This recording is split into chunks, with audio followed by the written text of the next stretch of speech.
पुरुषोत्तम मास कथासार महात्म्य अध्याय 4। कृष्णाय वासुदेवाय हरये परमात्मने प्रणतः क्लेशनाशाय गोविंदाय नमो नमः। अध्याय 4। दुर्वास मुनींची मेधावतीला भेट। श्रीकृष्ण म्हणाला, धर्मराजा, ही द्रौपदी पूर्वजन्मात मेधावी नावाच्या एका ऋषीची मुलगी होती। तिचे नाव मेधावती होते। मेधावतीच्या बालपणीच तिची आई वारली, पण पित्याने तिचे पालन पोषण केले। मेधावती मोठी झाली। ती अत्यंत सुंदर, रूपवती तसेच गुणवतीही होती। ती अत्यंत हुशार असून तिच्या वडिलांनी तिला अनेक शास्त्रे शिकवली होती। लग्नाला योग्य झाल्यावर तिच्या मनात पतीबद्दल फार मोठी आशा निर्माण झाली। आपल्याला सुंदर, सुरेख, चतुर, हुशार, गुणी पती मिळावा, आपला संसार अत्यंत सुखाचा व्हावा अशा विचारात ती सतत मग्न असायची। तिच्या मैत्रिणींचे विवाह झाले, त्या सासरी गेल्या आणि काहींना तर मुलेबाळेही झाली। मेधावती अशी मनात सारखी झुरत असल्याने पाहून तिच्या वडिलांनी तिच्यासाठी अनेक स्थळे पाहिली, पण तिच्या योग्य असा पती त्यालाही कुठे सापडेना। असाच एकदा तो मेधावी एका गावाहून वर संशोधन करून घरी परत आला। तोच त्याला एकाएकी भयंकर ताप चढला। घराजवळ येताच तो मूर्छित पडला। काय झाले कोणास ठाऊक, पण त्या आजारातच मेधावी ऋषी मरण पावला। मेधावतीला खूपच दुःख झाले। पित्याचे प्रेत मांडीवर घेऊन ती सारखी रडू लागली। मग लोकांनी येऊन तिचे सांत्वन केले।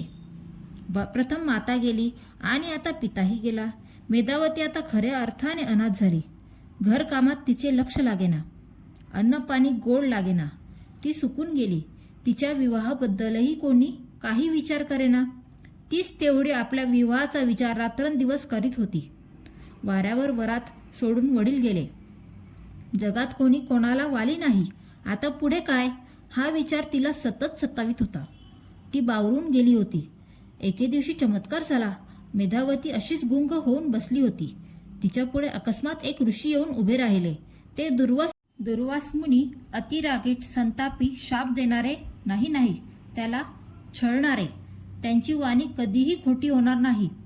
सारे देव, ऋषीगण, गंधर्व त्यांना भीत असत। असे ते दुर्वास मुनी मेधावतीच्या समोर येऊन उभे राहिले। मेधावतीने त्यांना नमस्कार केला, आनंदाने त्यांचे स्वागत केले।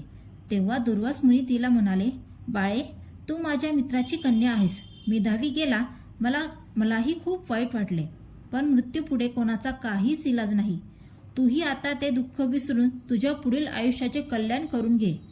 वती म्हणाली, मुनिवर्य, तुम्हीच आता माझे कल्याण होईल असा काही उपाय सांगा।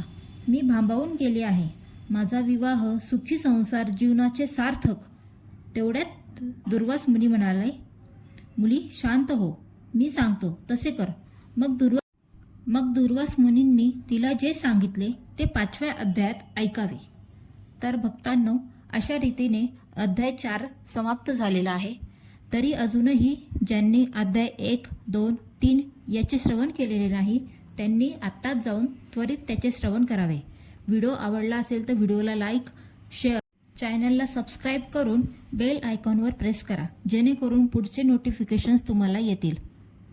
धन्यवाद।